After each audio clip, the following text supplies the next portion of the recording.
Dos, tres. Uno, dos, tres. Gracias. Buenos días. Gracias, hermanos, familia. Gracias por estar aquí. Eh, tomen asiento, acérquense a su cafecito, lo que necesiten.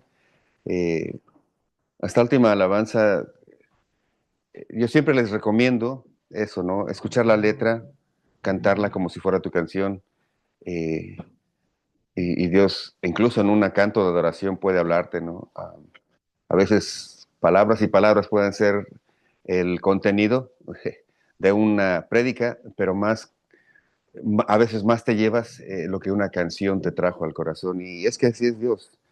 Dios no necesita instrumentos, nos toma a los pastores de gracia, algunos somos ejemplo de su sentido del humor, dicen, este, en el sentido de que increíble que esté una persona como yo aquí predicando, y no me maltrato, simplemente digo, quiero siempre mantener el hecho de que aunque como hoy vamos a conocer un poco acerca de la estructura del Evangelio y un poco tipo, no clase, pero información, siempre quiero pedirle al Señor que mantenga nuestros pies en el piso y sabiendo que Él es el que hace la obra, ¿no?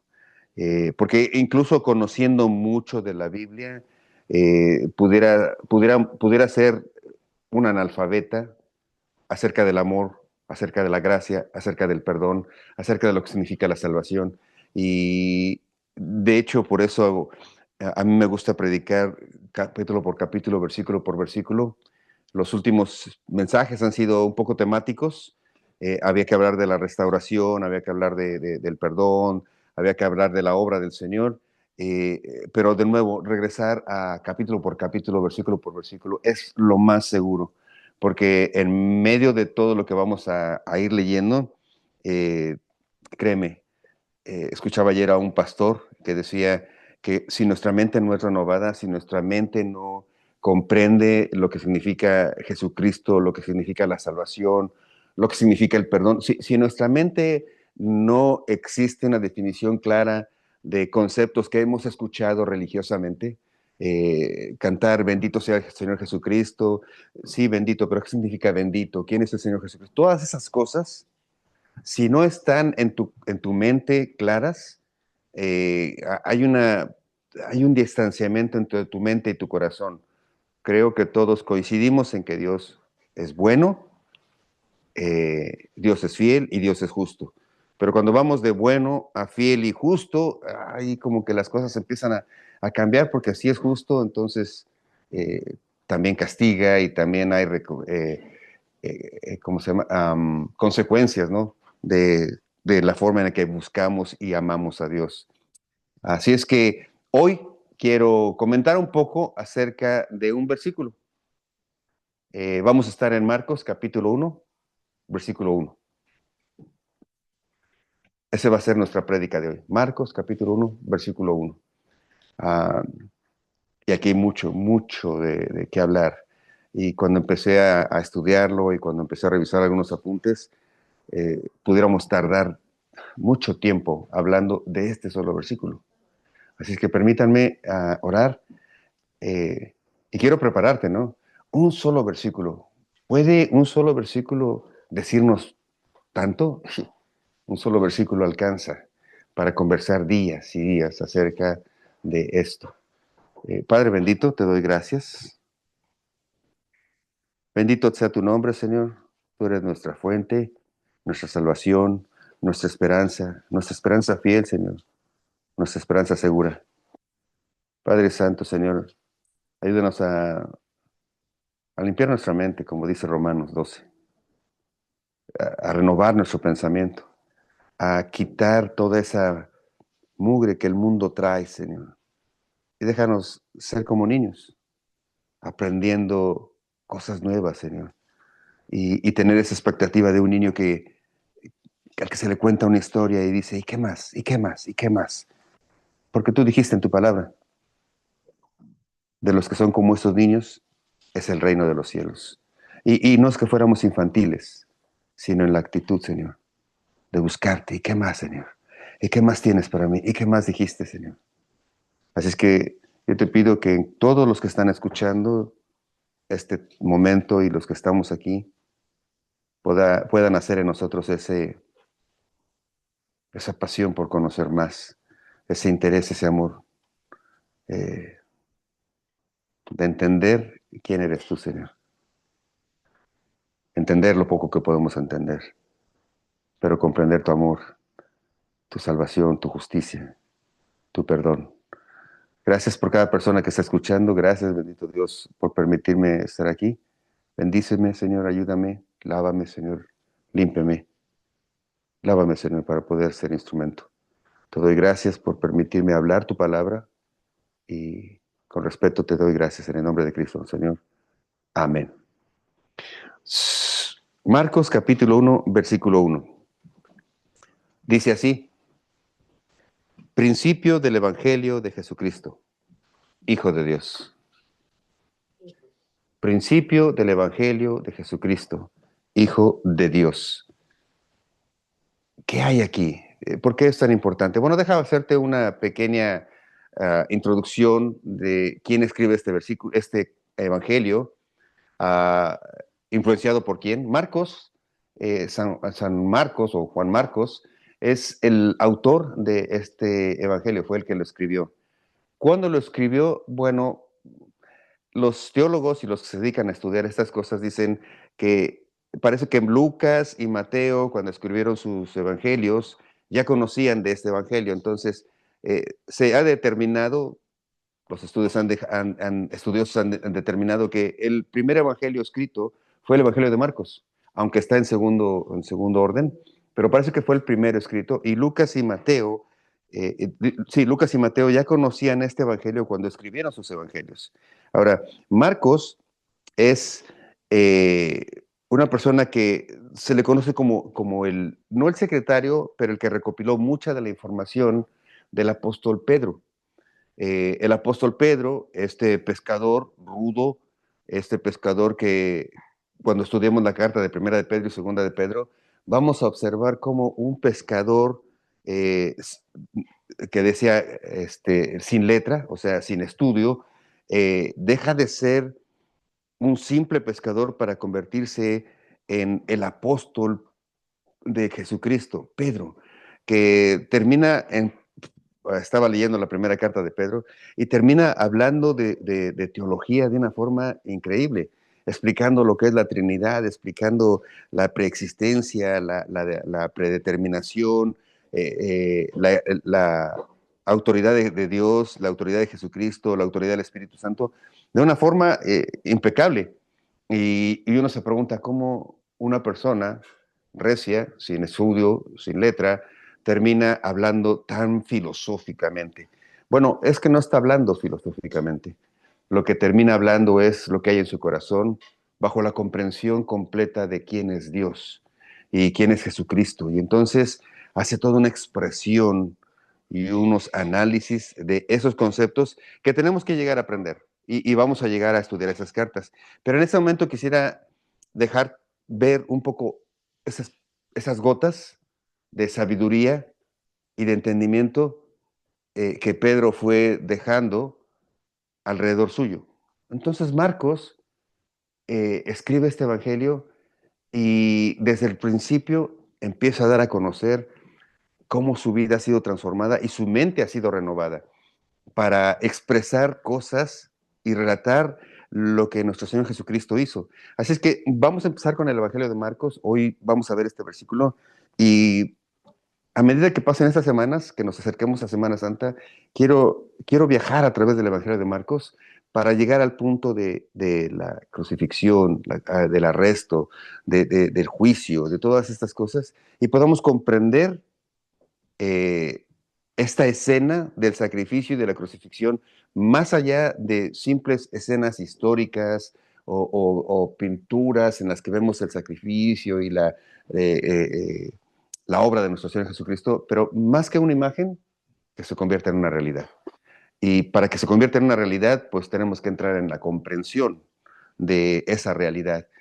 Y por eso quiero empezar sin muchas palabrerías, a hablarte acerca de este eh, versículo. Marcos, capítulo 1, versículo 1.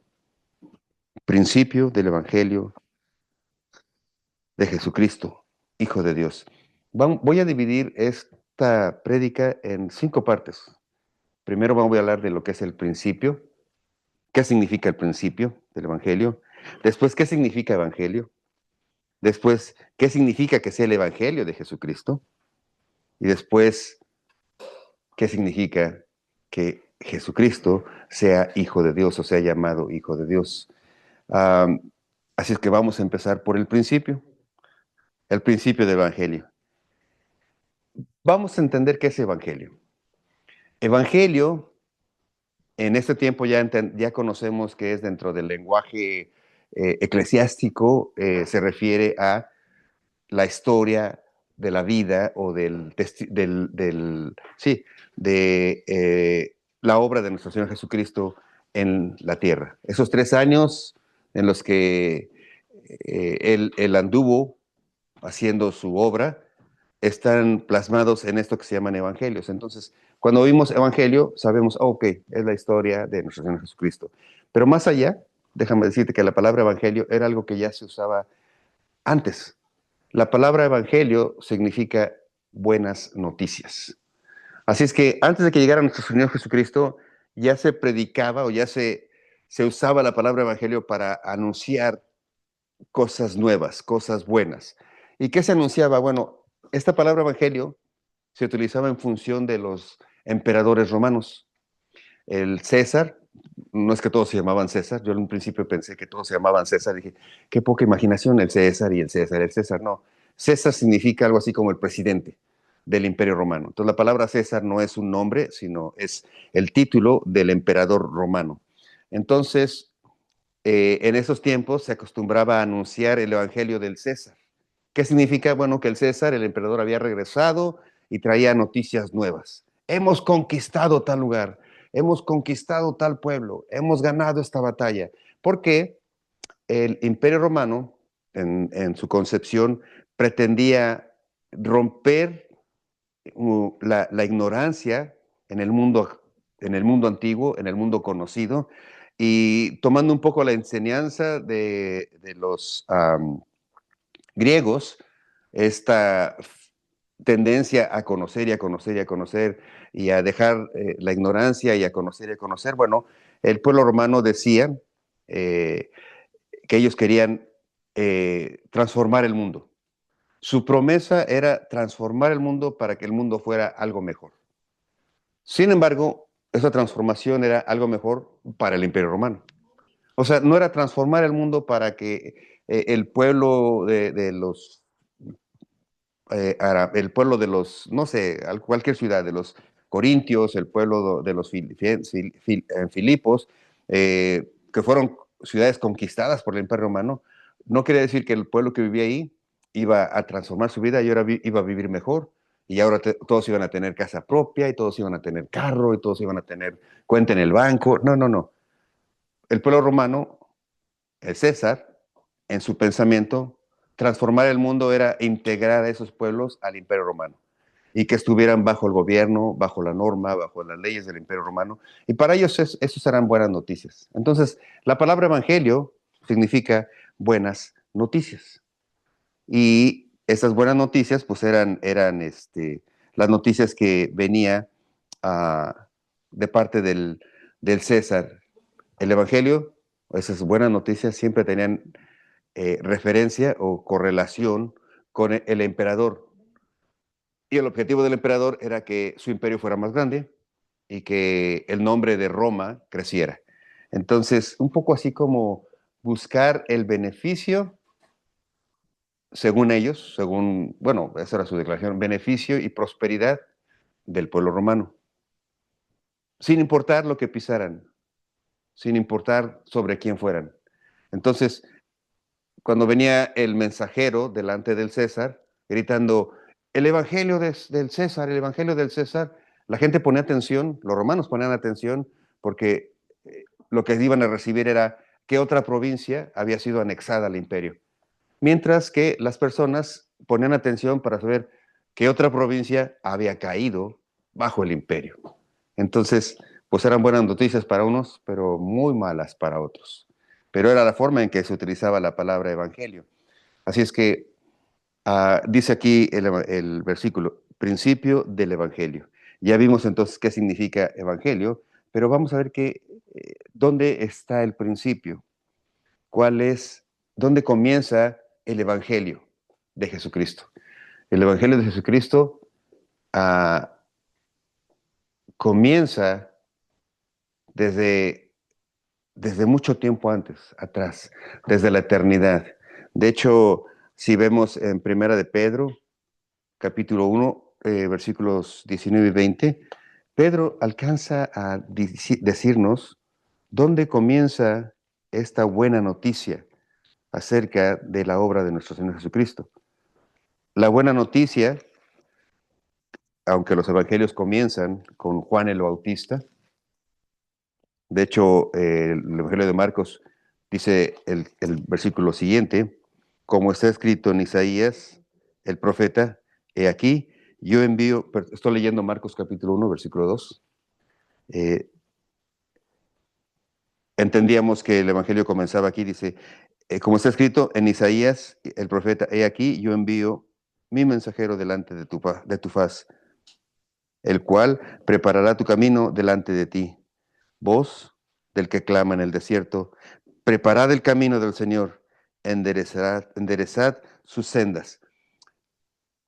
Aquí se refiere a Juan el Bautista. Entonces algunos pensamos que el Evangelio de Jesucristo comienza cuando Juan el Bautista dice, he aquí el Cordero de Dios que quita el pecado del mundo y que viene y lo bautiza y el Espíritu Santo se presenta como una paloma y se oye una voz desde el cielo que dice, este es mi Hijo en el cual tengo contentamiento, dice nuestro Señor Jesús.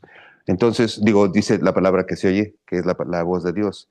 Entonces, parece que ahí comienza el principio, pero fíjate cuando Pedro, ya restaurado y buscando, y no buscando, pero expresando lo que significa para él Cristo, dice en Primera de Pedro capítulo 1, versículos 19, dice, sino con la sangre preciosa.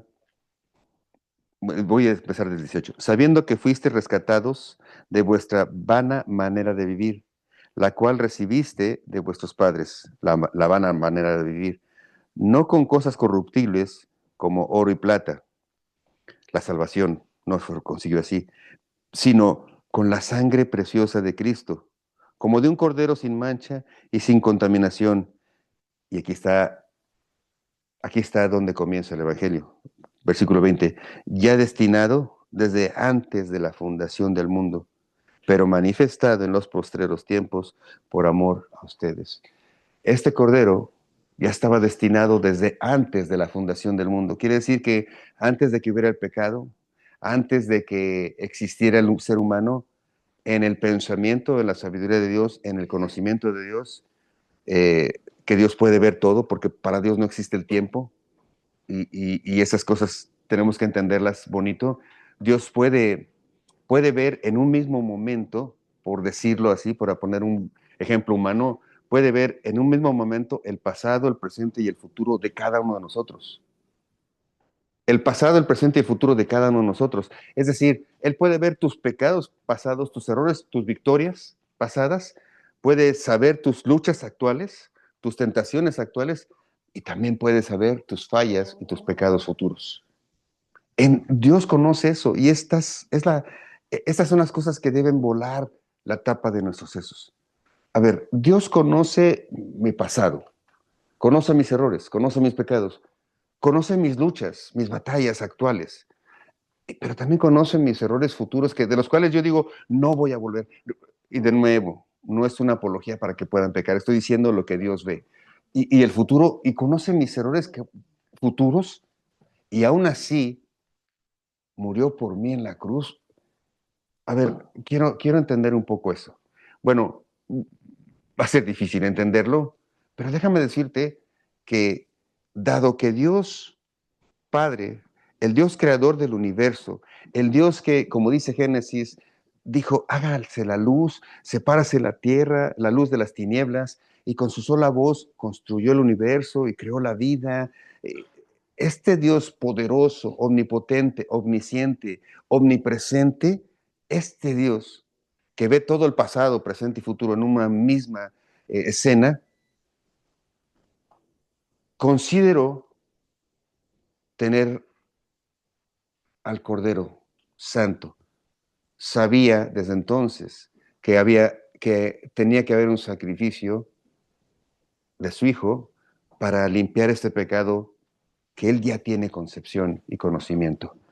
¡Wow! Entonces el Evangelio, cuando leemos en Marcos el principio del Evangelio de Jesucristo, debemos entender que el principio no comenzó la obra de nuestro Señor Jesucristo ni el día que nació, ni el día que fue bautizado.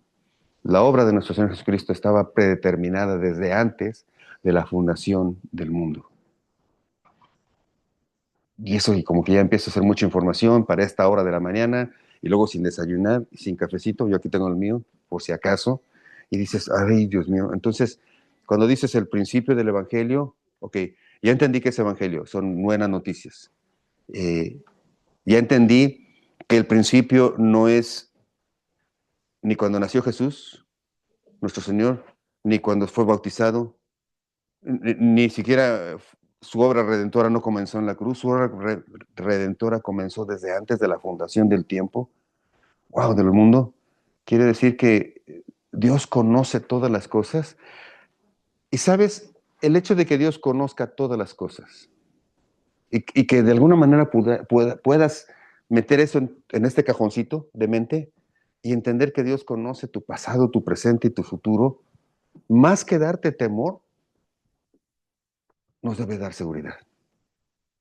Más que darte temor de, o sea que me está viendo, o sea que sabe lo que pienso, o sea que sabe lo que digo. Más que ese temor, para los hijos de Dios, para los que amamos al Señor Jesús, debe dar seguridad. Le da temor al que quiere seguir caminando mal, al que desconoce y niega a Jesucristo, pero al que hemos entendido que a pesar de todo, a pesar del pasado, del presente y del futuro, Cristo te ama, te debe dar una seguridad completa. Te debe dar una seguridad para poder caminar por este mundo y pelear las batallas de todos los días. Porque, porque el cuidar de no fallarle a Dios es un trabajo de todos los días. El cuidar de no cometer pecado es un trabajo de todos los días. Ahora, no estás solo. Y vamos a ver por qué. No estás solo. El principio del Evangelio de Jesucristo está entonces desde antes de la fundación del tiempo y es una buena noticia. No es una noticia de condenación como se predicaba antes de los 60 o en la época de los 60, donde los predicadores salían a las calles y gritaban, arrepiéntete o vas a ir al infierno.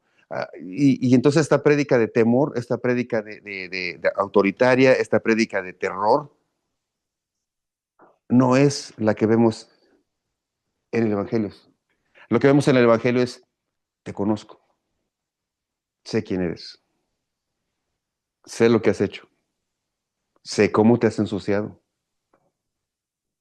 sé cómo te has portado, sé lo que has pensado, sé lo que has visto, sé lo que estás pensando, sé lo que estás planeando, pero te amo. Eso es lo que dice nuestro Señor Jesús. Pero te amo tanto, dice Dios, que envía a mi Hijo único, para que el que en Él cree no se pierda, mas tenga vida eterna. Ese amor es incomprensible, pero es seguro. Ese amor es inmenso, pero es tuyo. Dios te ama, te conoce y te ama. Y la respuesta única que podemos hacer es recibirlo. No hay otra. No te lo puedes ganar, porque sería imposible. Puedes recibir. Puedes recibir el amor y dejar que ese amor empiece a transformar tu vida. Ya no se trata de cuánto puedes pelear, cuánto puedes cambiar, cuánto puedes... Recibe el amor de Jesús. Recibe el amor de Dios Padre a través de su Hijo Jesucristo. Recibe su Espíritu Santo, recíbelo. Déjate llevar. Ya no pelees, porque no sé si te has dado cuenta. Cada vez que tratas de pelear tus propias batallas, el enemigo te da una zarandeada, tú mismo te das unas cortadas, porque tú no puedes, pero Cristo sí puede. Porque cuando tú recibes el Espíritu Santo, cuando aceptas el sacrificio de nuestro Señor Jesús y viene a ti ese Espíritu, dice entonces, más grande es el que está en ti, más fuerte es el que está en ti que el que está en el mundo. Entonces solo basta con recibirlo. Esa es la buena noticia. ¿Cuándo empezó? Desde el principio de la fundación del tiempo. Es decir, no te preocupes por el tiempo, por las sazones, por el pasado, por tu presente. Olvídate, el Cordero de Dios que quita el pecado del mundo ya estaba destinado para darte a ti vida eterna. Esa es la buena noticia. Ahora dice el principio del Evangelio de Jesucristo. ¿Qué significa que sea el Evangelio de nuestro Señor Jesucristo? Bueno, antes de pasar al principio, el principio no solo habla de un comienzo, pero también cuando menciona el principio también es una base, un sustento, es el fundamento de donde empieza a crecer. Entonces, el principio del Evangelio, el sustento de tu vida, debe ser el creer que el Evangelio es real. Ahora, ¿por qué es un fundamento? Bueno, o por qué se puede entender también como fundamento. Si tú lees Proverbios capítulo 1, versículo 7, dice, el principio de la sabiduría es el temor a Jehová. No quiere decir que empiezas a ser sabio. Dice que el sustento de la sabiduría, la base de tu sabiduría es tener ese temor. Ahora, ese temor del que habla Proverbios capítulo 1, versículo 7, no es un temor humano de miedo a ser golpeado. Es un temor santo de fallarle a Dios. El principio del temor a fallarle a Dios, ¿sí? El principio de la sabiduría, temor de fallarle a Dios, es eso. Para tener sabiduría comienza con tener miedo de fallarle a quien tanto te ha amado. Ahora, ¿qué significa? Voy a la segunda parte, que sea el Evangelio de Jesucristo. Ya no el Evangelio del César, como les decía, sino el Evangelio de Jesucristo. Eh, el Evangelio de Jesucristo no es otra cosa sino que el centro único de cualquier eh, camino, de cualquier esperanza, de cualquier situación, debe ser Jesucristo. Cualquier otra cosa que aparte al Señor Jesucristo como el centro de todo, se convierte en un intento humano, en una religión. Recuerda lo que significa religión. Religión, por definición, es todo esfuerzo humano que intenta hacer un camino, hacer un puente para llegar a Dios. Eso es religión. Religión es ese conjunto de sacrificios, de ofrendas, de misas, de oraciones, que intentan hacer algo para acercarse a Dios. Eso es una religión. Mientras que Jesucristo representa ya no el esfuerzo humano, que tiene sus límites, representa la obra de Dios viniendo a nosotros. Isaías dice que Jesucristo no se aferró a su santidad, sino que despojándose de todo eso, vino y se hizo hombre y habitó entre nosotros.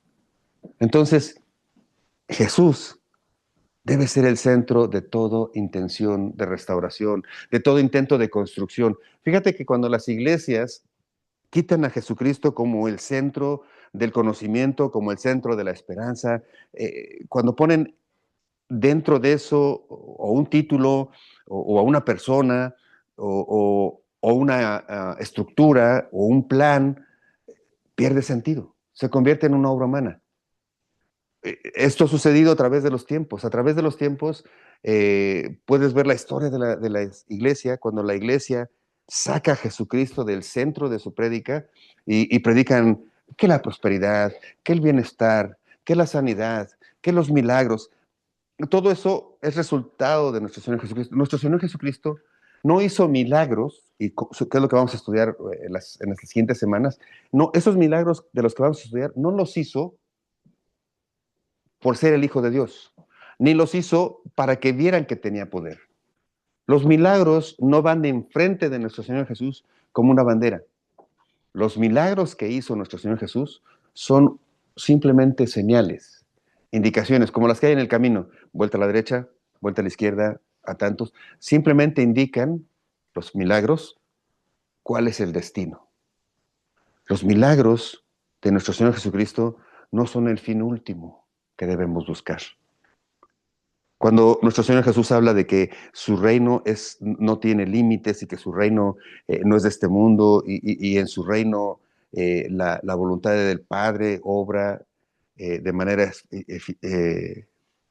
eterna, eh, cuando Él habla de eso, no está diciendo que en este tiempo vamos a tener nuevas cosas o mejores cosas. El Evangelio de nuestro Señor Jesucristo significa que esa buena noticia no es lo que vamos a obtener. La buena noticia es que Jesús murió por nosotros. Y ese es el meollo del asunto. Actualmente, eh, escucho prédicas de diferentes pastores y hay pocos pastores que en estos tiempos siguen predicando a Jesucristo, la obra de nuestro Señor Jesucristo. ¿Quién es nuestro Señor Jesucristo? Muchos pastores y muchas iglesias empiezan a predicar el beneficio de venir a nuestro Señor Jesucristo. Y ponen mucho énfasis en la sanidad, en la pureza, en la paz, en la alegría. Todo eso es resultado, pero eso no es lo que debemos buscar.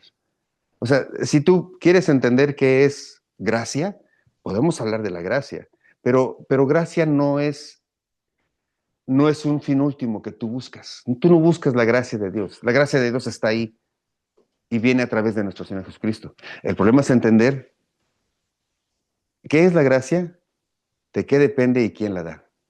De nuevo, Jesucristo debe ser el centro de la prédica. Ahora, cuando dice nuestro Señor Jesucristo, algunos versículos que utilizan estos programas, ¿no? Donde dice que Dios tiene conocimiento de todas estas cosas. Dios conoce que tenemos necesidad de estas cosas. Cuando está hablando acerca de la comida, el vestido, la casa, el hogar, dice, Dios tiene eh, eh, conocimiento de todas estas cosas. Dice, pero busca el reino de los cielos y todas estas cosas os serán añadidas. Y entonces, de nuevo, dice, busca primero el reino de los cielos y su justicia y todas estas cosas os serán añadidas. De pronto, cuando quitamos a Jesús del centro y solo nos quedamos con y serán añadidas, estamos esperando que todas estas cosas vengan y empezamos a buscar un mejor carro, una mejor casa, un mejor trabajo, dinero, salud. Eso es temporal. Jesucristo, el Evangelio de Jesucristo es que la buena noticia de que Dios, conociendo tu pasado, tu presente y tu futuro, abre las puertas a través del Señor Jesucristo para que ese pecado, esa maldad sea cubierta por la sangre de Cristo y la justicia de un Dios justo, eternamente justo, como Jesucristo, sea imputada, sea puesta sobre nosotros. Y entonces Dios, el día que muramos, porque creo que todos vamos a morir, y si no, bueno, en fin, el día que moramos, Dios no nos va a ver a nosotros a través de nuestras obras. Dice que nos ve a través de la justicia de Cristo. Y esa justicia que Dios nos regaló, Jesús nos regaló en la cruz y que solo se puede recibir aceptando ese sacrificio, es lo que nos permite entrar al lugar santo, entrar al reino de los cielos, porque entonces ya no venimos manchados por nuestra mugre, venimos lavados por la sangre de Cristo. Entonces, el Evangelio de Jesucristo es mantener siempre a Jesucristo como el centro de toda prédica. Todas estas otras cosas dejan de ser. Un poco la explicación teológica de por qué hay lo que le llaman libros canónicos y pseudocanónicos. Libros apócrifos y libros que están dentro de la Biblia. Los libros apócrifos son estos libros que en su contexto completo Jesucristo pasa a un segundo término y deja de ser Jesucristo el centro de toda esa escritura.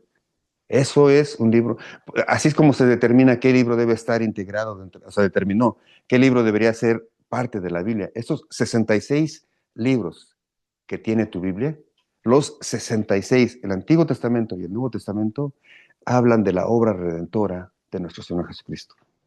Todos esos libros.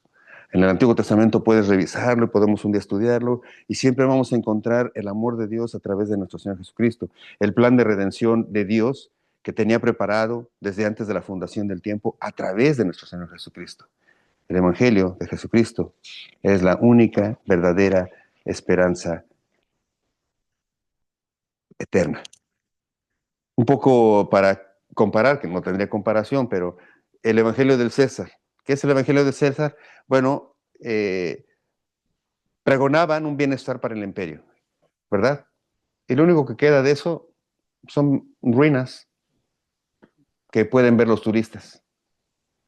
Mientras que el Evangelio de nuestro Señor Jesucristo ha salvado y salva y salva a millones y ha salvado a muchas personas. ¿Qué quiere decir ha salvado? Bueno, que todo aquel que en él cree tiene vida eterna. Que todo aquel que recibe al Hijo tiene vida eterna. Ese es el Evangelio de Jesucristo, comparado con las promesas del César.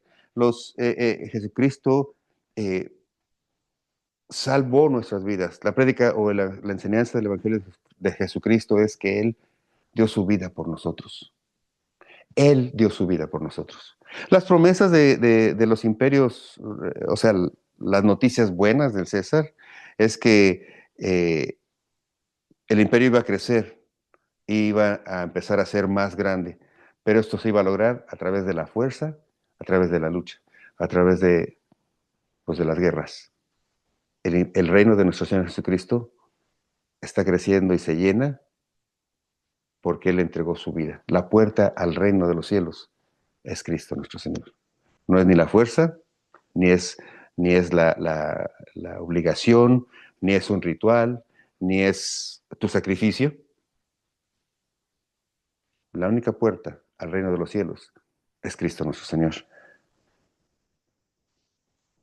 El Evangelio de Jesucristo gana a todo el mundo por amor a Dios. Mientras que las noticias del César era hacer más grande el imperio a través del temor y la fuerza. Y esto es un poco comparado con las promesas actuales, ¿no? El ser humano, y más los políticos, prometen que todo va a estar mejor si votas por ellos, ¿verdad? Eh,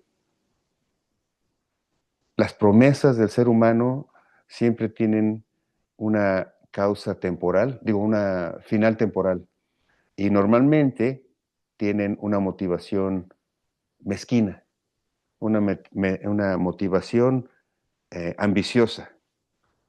Así han sido los políticos, pero ¿qué crees? Últimamente así han sido muchas congregaciones. Muchas iglesias están más pensando en la cantidad, en el número, en el tamaño, que en el mensaje. Y escucho muchos predicadores y pocos siguen hablando de Jesucristo. Los demás hablan del alcance, de los programas. ¡Wow! Hace algunos años comenzó esta teología, o esta teología de la sociedad, ¿no? Donde la iglesia ahora se preocupó por las necesidades de los pobres, de los enfermos, que está bien, pero el centro ya no fue el Señor Jesús, sino el centro es lo que podían hacer por los pobres, por los enfermos. Y entonces empezaron a crearse proyectos, instituciones, ministerios, misioneros, que iban al mundo a tratar de organizar y tratar de llevar esta ayuda. Pero, y en principio era llevar el Evangelio de Jesucristo y luego tratar de hacer. Pero después el presupuesto permitió que entraran personas que ya no veían a Jesucristo como la respuesta, pero que veían la solución como más inversión, más estrategias, mejores planes, mejor esto, y se diluyó.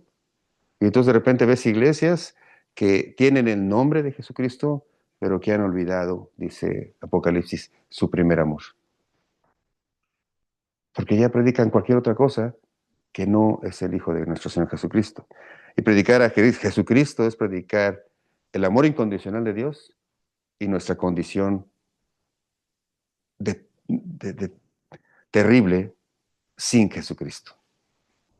Predicar el Evangelio es que estas dos cosas tienen una conjunción, un lugar donde se encuentran. La santidad, la divinidad, el poder de nuestro Señor Jesucristo y nuestro pecado, nuestra suciedad, nuestros errores, nuestras tendencias, tienen un lugar donde se encuentran.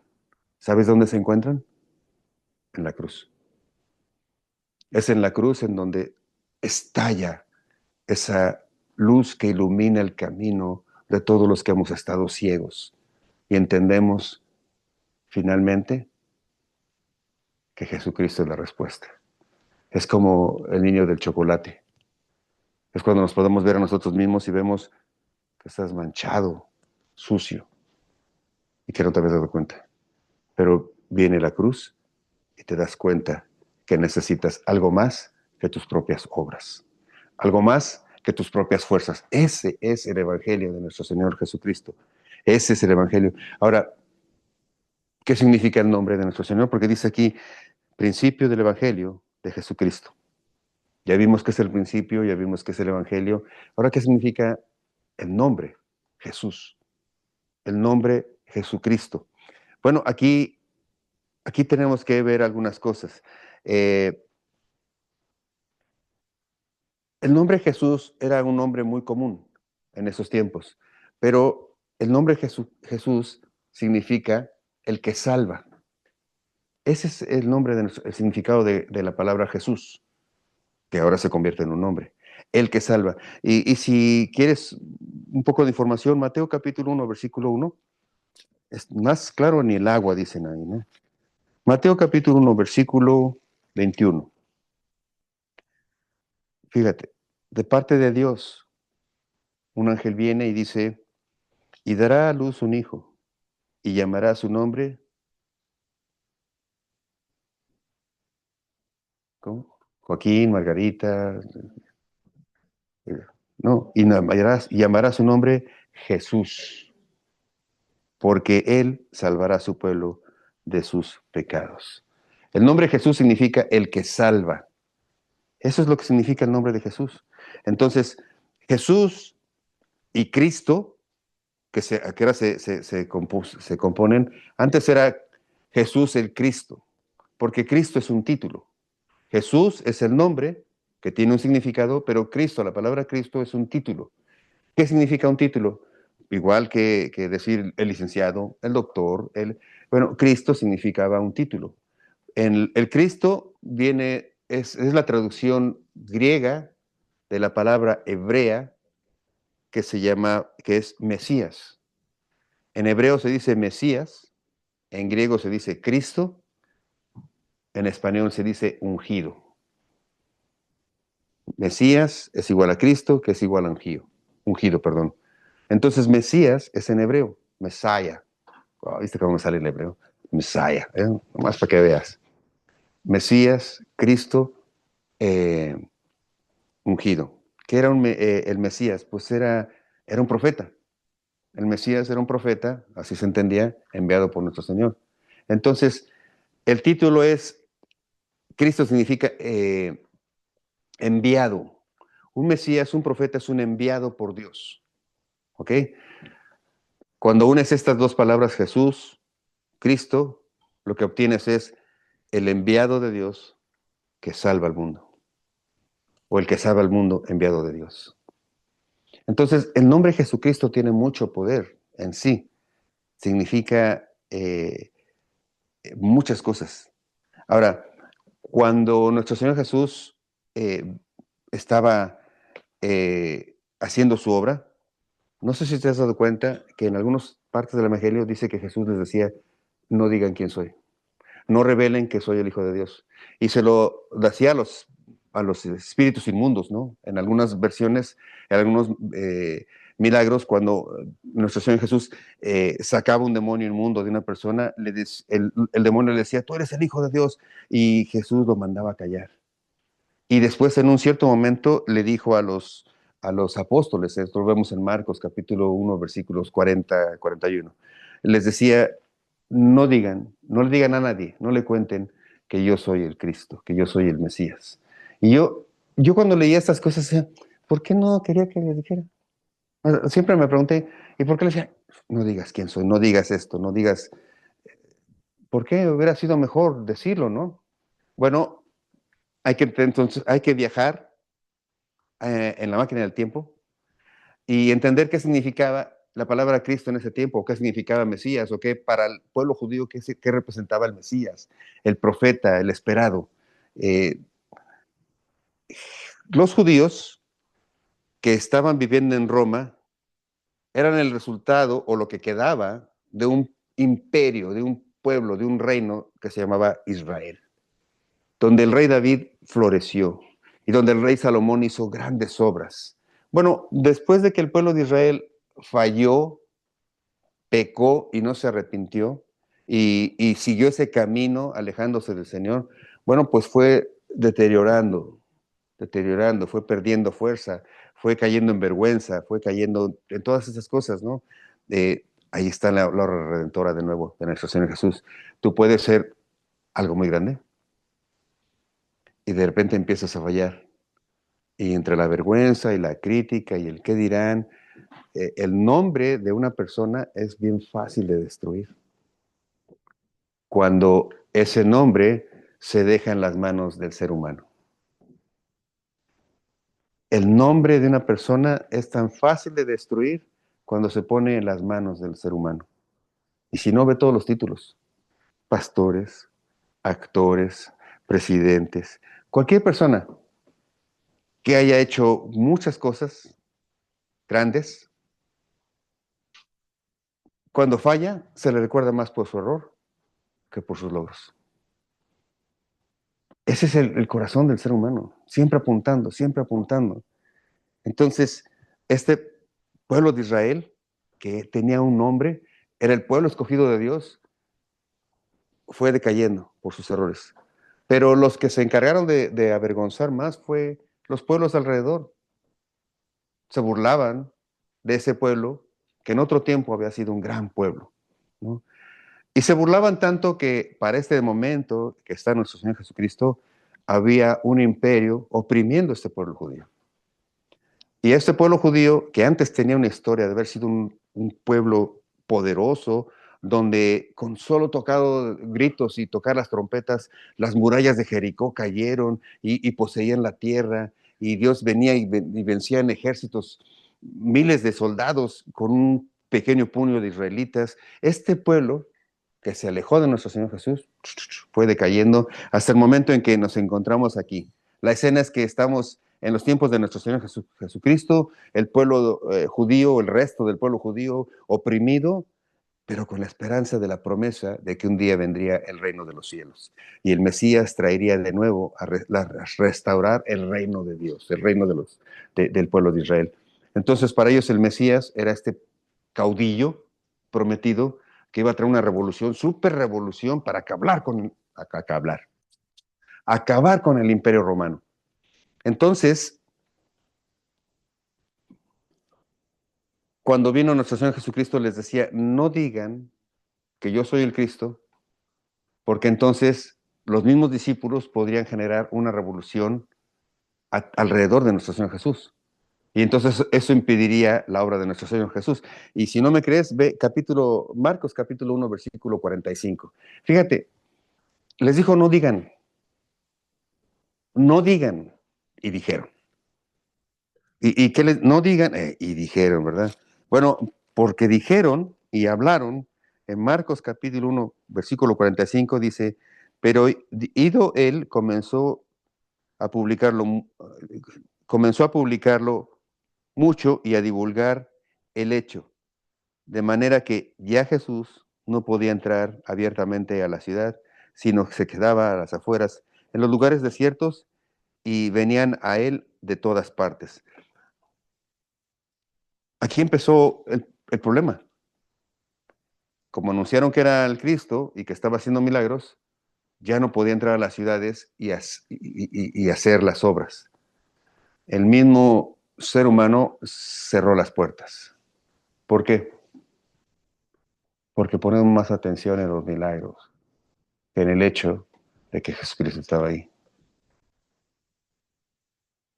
Te pregunto, y tal vez una pregunta para que te quedes durante la semana. ¿Qué te gustaría más? ¿Recibir un milagro en este momento, hoy, de nuestro Señor Jesús? ¿O pasar tiempo a los pies de nuestro Señor Jesús? ¿Qué valorarías más? ¿Qué anhelas más? ¿Un milagro de sanidad? ¿Un milagro de restauración? ¿O el hecho de poder tener la confianza de sentarte a los pies de nuestro Señor Jesús o a su lado y platicar con Él? ¿Qué preferirías más? ¿Tener una relación con nuestro Señor Jesús o tener un cheque en blanco dado por nuestro Señor Jesús? Un cheque en blanco. Si se puede, los dos dicen. Y qué bueno que son honestos. ¿Qué preferirías, un cheque en blanco de nuestro Señor Jesús o pasar tiempo con Él? Sabes que con el cheque en blanco puedes comprar muchas cosas, pero todas esas cosas se acaban. Todas esas cosas se acaban. Tú te acabas. Y si tú te conformaste con un cheque en blanco y te perdiste la oportunidad de estar con el Señor Jesús y caminar con Él, déjame decirte que ganaste mucho en este tiempo, en esta vida, pero perdiste la eternidad. Perdiste todo. ¿Qué quieres? ¿Escuchar lo que Dios puede hacer, Jesús puede hacer, o escuchar el nombre de Jesús, al que cuando tú vienes, Él hace su voluntad y su obra en ti? ¿Qué quieres? ¿Venir y preguntar y pedirle o venir y recibir de Él? ¿Sabes qué dice, dice Dios? Ustedes piden y no reciben porque no saben ni pedir. ¡Wow! Ustedes piden y no reciben porque piden mal. Y eso es verdad. Cuando perdemos el enfoque de quién es Jesucristo y lo vemos o como el genio de la lámpara maravillosa, o como el gran guerrero, o como el... Perdemos todo. El principio del Evangelio de Jesucristo, el Mesías, Jesucristo, el Hijo de Dios que salva al mundo. Incluso los apóstoles tenían problemas por estar, por entender quién era Jesús y que era mejor estar con nuestro Señor Jesús. Fíjate, tenían tantos problemas que iban camino a Jerusalén. Jesús ya les había hablado de que iba a ser entregado, de que iba a ser sacrificado, de que iba a ser muerto y todo esto. Y vemos en Marcos capítulo 9, versículos 33 y 34, que les acababa de hablar de que iba a sufrir, pero en el camino van pensando, bueno, y ahora que se vaya, ¿quién va a ser el mayor? ¿Quién va a quedar como mayor entre nosotros? O sea, porque Pedro siempre está ahí, ¿no? Pero Juan, Pedro Santiago, y entonces iban hablando de quién iba a ser el mayor. Sí.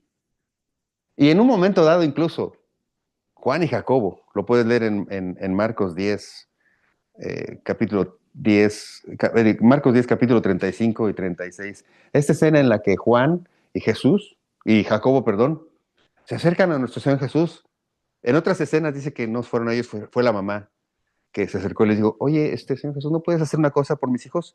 Que uno se sienta a tu derecha y el otro a tu izquierda. Pero aquí en Marcos vemos que Juan y Jacobo son los que se acercan y les dicen a nuestro Señor Jesús, ¿podrías hacer algo por nosotros? Marcos capítulo 10, déjenme, porque dicen, eso dijeron estos par de... Bueno, aquí dice, mira, Marcos capítulo 10, versículos 35 Dice, entonces Jacobo y Juan, hijos de Zebedeo, se le acercaron diciendo, Maestro, eh, querríamos que nos hagas lo que te pidiéramos. Él, Jesús, les dijo, ¿qué quieres que haga? Que les haga. Ellos dijeron, ¿puedes concedernos que en tu gloria nos sentemos el uno a tu derecha y el otro a tu izquierda? Y cuando ves estas cosas, dices, a ver, espérame. Jesús les acaba de hablar de que era necesario que él iba a ser sacrificado, que iba a morir por el perdón de muchos, que su sangre iba a ser derramada, que él era el Hijo de Dios, el Cordero de Dios que quita el pecado del mundo.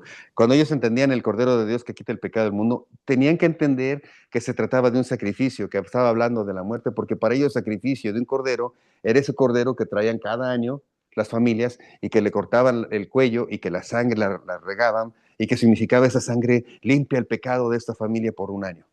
Y cuando ellos oían que Jesús se llamaba el Cordero de Dios que quita el pecado del mundo, tenían que entender de lo que se estaba refiriendo. La muerte de nuestro Señor, o tenían que entender. Pienso, ahora como ya vemos la historia, ¿no? Ya, como no entendieron. Pero aún ahorita estamos más interesados por el cheque en blanco que por pasar tiempo con Jesucristo.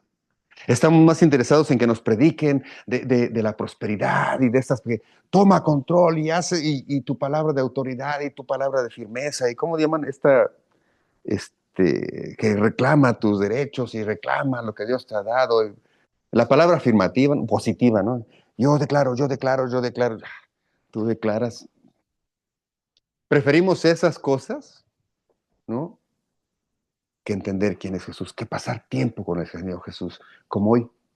Estamos en un versículo, Mateo capítulo 1, versículo 1. Principio del Evangelio de Jesucristo, Hijo de Dios. Incluso los apóstoles no entendían eso, estando con Él. Bueno, esto deja claro una cosa. No vas a poder entender a Jesucristo ni su obra hasta que no llegues a la cruz. Si no entiendes lo que significa la muerte de Cristo en la cruz, por ti, por mí, por nuestros pecados, no vas a entender la obra de nuestro Señor Jesús. Y vas a estar más interesado, interesada en sentarte a su derecha o a su izquierda, o recibir de Él todo.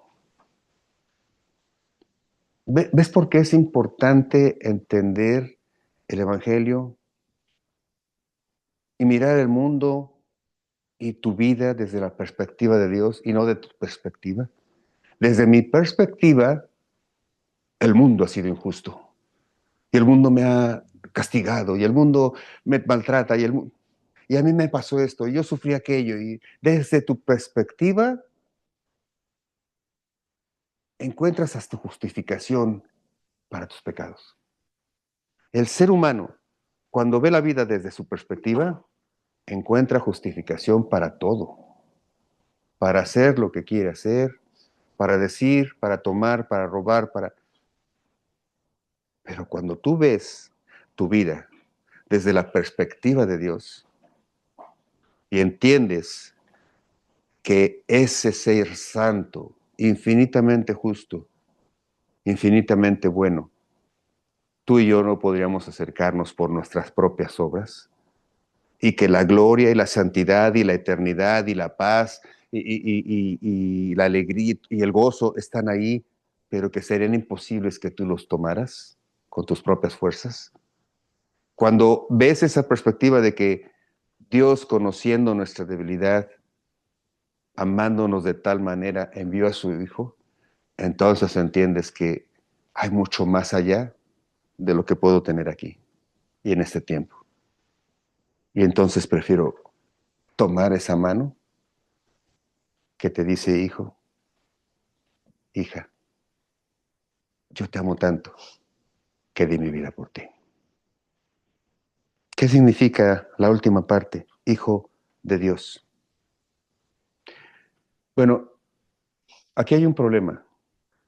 Hijo de Dios, cuando pensamos en la concepción, nos perdemos. porque como seres humanos, de nuevo, cuando vemos el reino de Dios de la perspectiva humana, decimos, a ver, si es hijo de Dios, quiere decir que fue procreado, que fue engendrado. Entonces, si es hijo de Dios, es creado.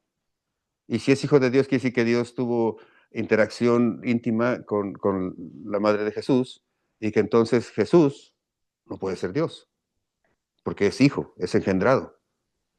Es lo que dice, ¿no? Hijo, entonces fue engendrado, entonces Jesús no es hijo de Dios, no es Dios, perdón. Es lo que dicen los testigos de Jehová. Por eso a Jesús no lo ven como Dios, sino como al Hijo de Dios, pero en el concepto de engendrado, en el concepto de que hubo intimidad entre Dios y la Virgen. Los musulmanes, por ejemplo, dicen que si es hijo de Dios,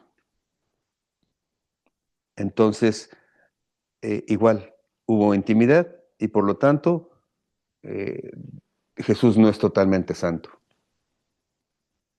Y déjame decir que el Corán es un libro escrito 600 años después de nuestro Señor Jesús.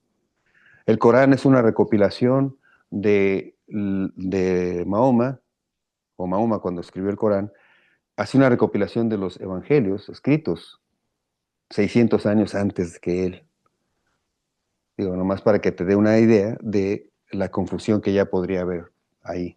Ahora, ¿qué significa entonces para nosotros? ¿Cómo entendía el judío la palabra hijo de Dios o el término hijo de Dios? Bueno, hijo de Dios no quiere decir para el pensamiento judío que era engendrado, que era creado, sino que participaba de la misma esencia. Hijo de Dios quiere decir que tiene la misma esencia de Dios, ¿no? Eh, para ellos, de llamarle el Hijo de Dios no era engendrado, sino era que tenía la misma esencia, que era la misma divinidad. Unos ejemplos, por ejemplo, cuando a Juan y a Jacobo les llama hijos del trueno, no estaban pensando que el trueno tuvo relaciones con la mamá de Jacobo y Juan y que por eso son hijos del trueno, ¿no? O cuando se llama en Gálatas 4:28, hijos de la promesa.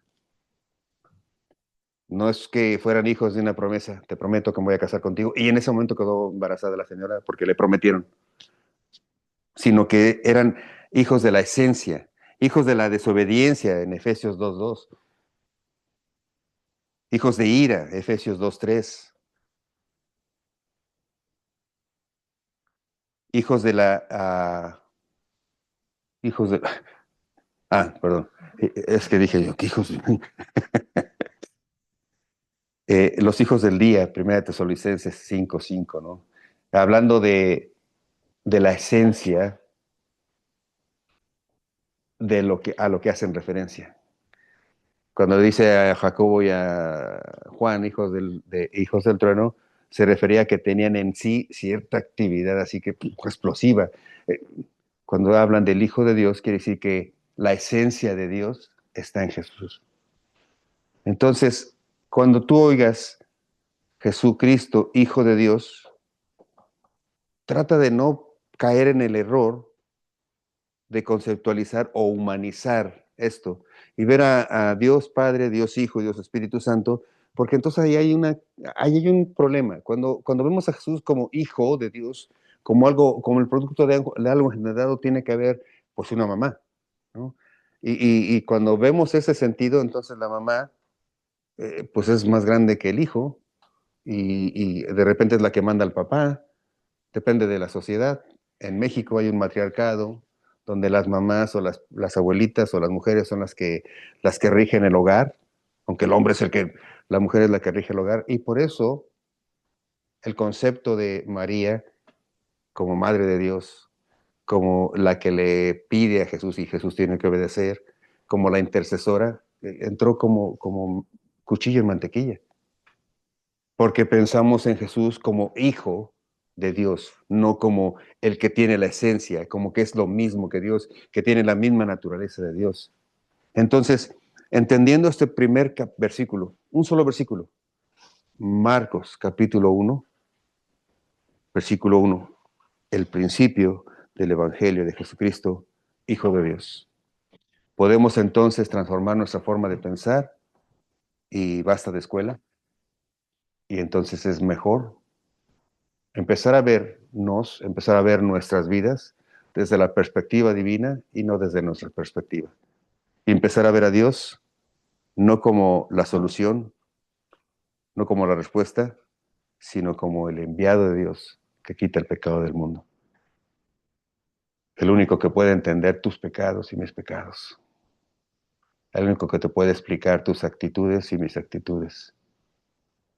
Y el único que puede perdonarte y restaurarte. Padre bendito, te doy gracias, Señor, esta mañana, porque a través de tu palabra, Señor, cuando llene nuestro entendimiento, podemos entender profundamente cuán alejados estábamos de ti, Señor. Y podemos comprender tu gran amor, Señor, mostrado en la cruz, y decirte, Señor, yo te amo. Y prefiero, Señor, estar junto a ti que tener las cosas del mundo. Porque tú eres eterno, Señor. Porque tú eres bueno, porque tú eres santo. Y tu voluntad es para mí buena y es agradable, Señor. Y es perfecta. Qué mejor perfección que esa, Señor. Qué mejores planes que los míos. Te entrego mi vida, te entrego todo, Señor. Te entrego todo lo que soy. Haz conmigo, Señor, lo que tú quieras. Porque lo que tú quieras siempre va a ser bueno. Te doy gracias en el nombre de Cristo nuestro Señor. Amén. Muchas gracias, mis hermanos. Los espero la semana que entra, hablando un poco de lo que son los milagros de nuestro Señor Jesús, qué significan algunos de los milagros, algunos de las sanidades en camino y en preparación para la Semana Santa, en camino y en preparación para llegar a la cruz, en camino y en preparación para que tu corazón pueda completamente entender quién es Dios, quién es Cristo y cómo el Espíritu Santo puede darte esa dirección. Nos vemos la semana que entra. Dios me los bendiga. Gracias.